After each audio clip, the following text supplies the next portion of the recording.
in January or February of 2020, we started to see the news stories.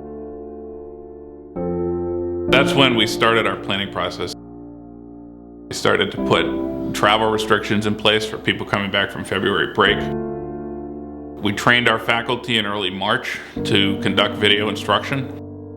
We developed a pandemic response plan for potential online teaching. We got to a Thursday afternoon, and we basically said, bring your books home. So we had one professional day, we had a weekend, and then that Monday we were off and running. The goal was to develop an environment that was focused on the bring your own device models. So this really led to a very easy transition. That general readiness and that general cutting edge technology really helped us to jump into the situation and be a leader. We never came back. And in a weekend, we had a faculty that kind of turned around from traditional in-person learning and teaching to fully remote. That was a remarkable turnaround by the faculty.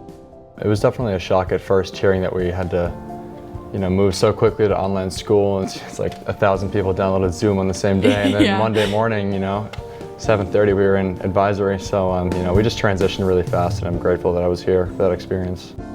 Everyone put their collective heads together and thought of the most innovative ways to let the group of kids experience what they should be experiencing at this age, still learn effectively, and be who they are. The planning for this pandemic started decades ago. Our director of information technology over the past 10 years has really transitioned the school into a cloud model. That general readiness and that general cutting edge technology really helped us to jump into the situation and be a leader. Bishop Guertin was out ahead of it. They weren't waiting to see what was going to happen. They were planning to make things happen. It just seemed like the school was one step ahead. They weren't being reactive, they were being proactive. There was no one lagging behind. It seemed all the teachers were on board, that all, the administration was on board, and then the kids were on board. It was awesome. It was easy for us, from a student's perspective, to stay engaged and to keep learning while we were at home. I think the reason it worked for us ultimately was that so much trust is built between teachers and students that the students trusted that their teachers were going to take care of them. The teachers trusted that the kids were going to help them through it too. I learned how to make YouTube videos. So I have a series now of very short, very precise demonstration videos that I can show to my students. The hardest thing for our department was the difference in how we built relationships with students. We're so used to having those intimate kind of one-on-one, quick check-ins, quick conversations. Literally there's a line in the classroom to keep everyone safe. And to not cross the line and engage with a student was very different for us, and that they couldn't with each other. And yes, we teach the skills and the games, but the principles were still there, and we really were able to go in depth to the physical education principles and the fitness principles and the strategies of a game, and the game IQ side of everything was naturally there.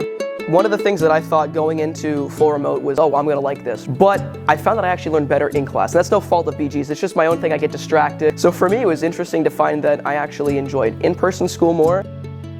When we came back this year, I had never seen kids so excited to be in school. I think having been remote for that prolonged time, coming back, they realized how good this is for them. I think one of the things that I realized was how much I love the Bishop Guertin community and the people that I get to communicate with, because when you were just online, all you were doing was getting up, doing work, going to sleep, repeating it every single day. And I think, looking back, I value my friends. I think one of the biggest parts of BG that I love personally is my friends. Everyone's just so connected. We can still be together, just has to be in different ways, in different forms. And we've been able to do that. We've had so many events. It's just really cool how we've been able to go together and work together to make all the events that we love doing in the past years still possible. If you only focus on what you've missed this year, then nothing's going to be good. But if you embrace the change and you take one step forward and say, okay, this might be different, but it could be better, then the losses don't seem as bad. Parents were phenomenal. They really, truly took this seriously. They listened to us. They abided by our protocols. We have a motto and a saying as a school that COVID stops with the Cardinal. And really that's meant that everybody in the community is asked to think about, well, if I get COVID, how do I make sure COVID stops with me? The parents were so supportive of that and couldn't help us enough by reinforcing, who their student was with or what classroom they were in. Moving forward, there are pieces to the puzzle that we're going to keep in place.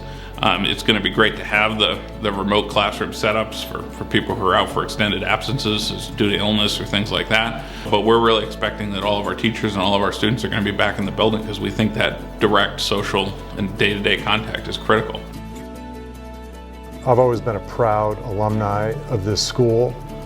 I think that after this whole situation, I think you can bold that and underline it. I just love BG. I can't see myself anywhere else at high school. I absolutely love BG.